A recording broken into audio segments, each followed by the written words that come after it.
ছবি চালাতে যে যদি আমি কাউরে সহযোগিতা নেই, কাউরে সাহায্য নেই, সেটা তো আমার ছবির জন্য নিচ্ছি, তাই না?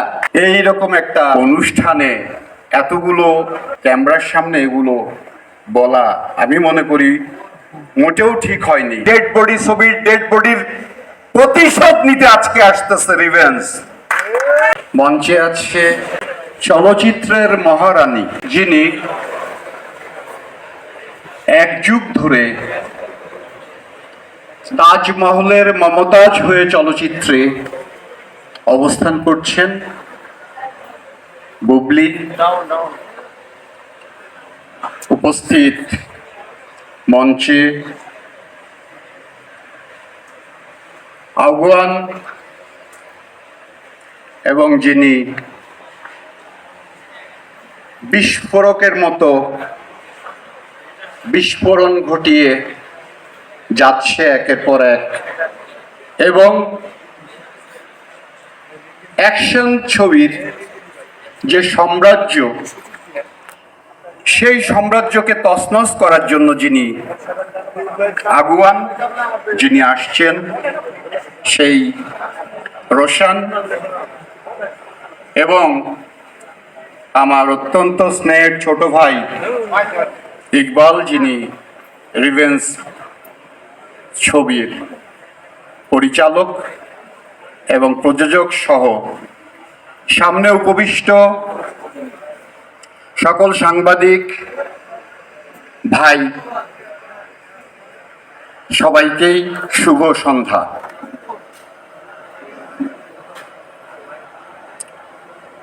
প্রথমেই একটি কথা বলতে চাই আপনাদের উদ্দেশ্যে, সেটি হচ্ছে, আমি যদি আমার অভিজ্ঞতা থেকে বলি,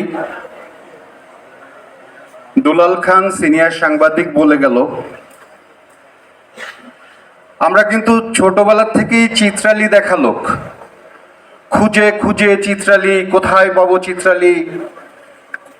চিত্রালী থেকে সিনেমার নিউজ, এবং যখন স্কুলে পড়েছি প্রত্যেকটা শুক্রবারে ভোরবেলা পেপার আসবে, সেই পেপারে কি ছবি রিলিজ হচ্ছে তার পুরা পৃষ্ঠার সেই পাবলিসিটি, এগুলো দেখে দেখে কিন্তু বড় হয়েছি এবং এই পর্যন্ত এসেছি।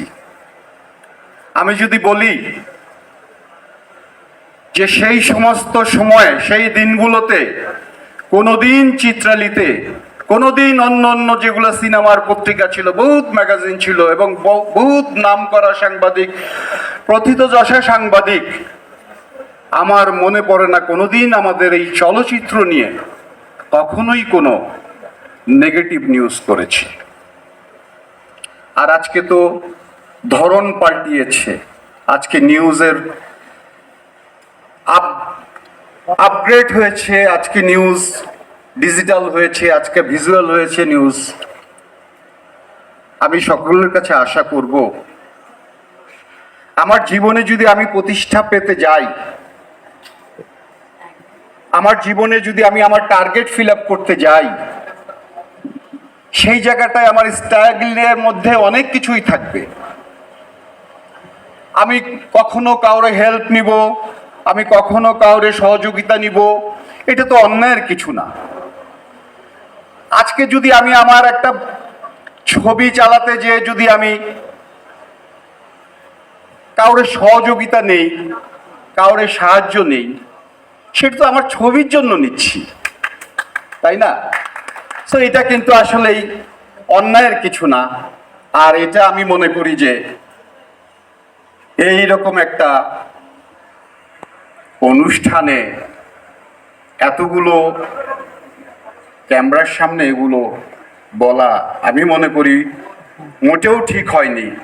অন্য প্রশ্ন করতে পারতেন, রিভেঞ্জ নিয়ে প্রশ্ন করতে পারতেন, কিন্তু এটা আমার কাছে মনে হয়েছে যে আমাদের এই অনুষ্ঠানের কিছুটা হলেও আমাদের একটু গতির, এই অনুষ্ঠান যে গতিতে চলছিল তার কিছুটা বিঘ্ন ঘটেছে। যাই হোক, হাবিবু আমাদের ছোট ভাই, আমাদের আর্টিস্ট, আমাদের ঘরের বলেছি এক যুগের তাজমহলের মমতাজ হয়ে আছে, এক যুগ ধরে চলচ্চিত্রের মহারানী।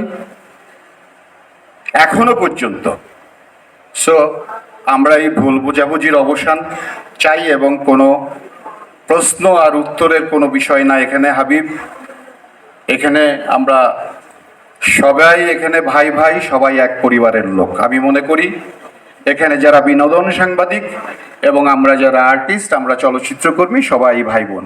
আমরা চাই সবাই একসাথে সহাবস্থান করতে, কারো প্রতি কোনো কেউ যেন আমরা কোনো বিষাদগান না করি। এবার বক্তৃতায় আসি। সেটা হচ্ছে যে আপনারা জানেন গত ঈদে, আরেকটু বলি, আমি সেন্সর বোর্ডের মেম্বার হওয়ার সুবাদে আমি যখন ছবিটা দেখেছি এবং যারা আরো বোর্ড মেম্বার ছিলেন অনেকের মুখ থেকেই শোনা যাচ্ছিল, সবাই বলতেছিল যে এটা কি ঈদের ছবি। আমাকে জিজ্ঞেস করছে, কারণ হচ্ছে যে প্রতিটা ছবি আমি একটু হচ্ছে যে প্রডিউসার যেহেতু আমি প্রডিউসারের প্রতিনিধি, প্রডিউসারদের কথাবার্তা বলি, তাদের স্বার্থের কথা বলি, তাদের সুবিধা অসুবিধা, সবাই আমার দিক তাকিয়ে বলে এটা কি ঈদের ছবি। আমি কিন্তু বলতে পারিনি, আমি বলছি আমি ইকবালকে জিজ্ঞেস করব। তবে আসলেই কিন্তু ঈদের ছবি।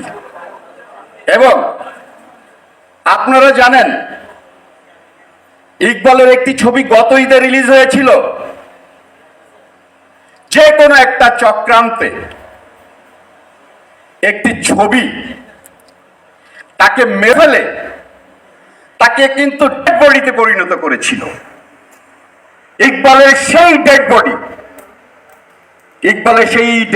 ছবির ডেড বডির প্রতিশোধ নিতে আজকে আসতেছে রিভেঞ্জ। আপনারা মনে রাখেন,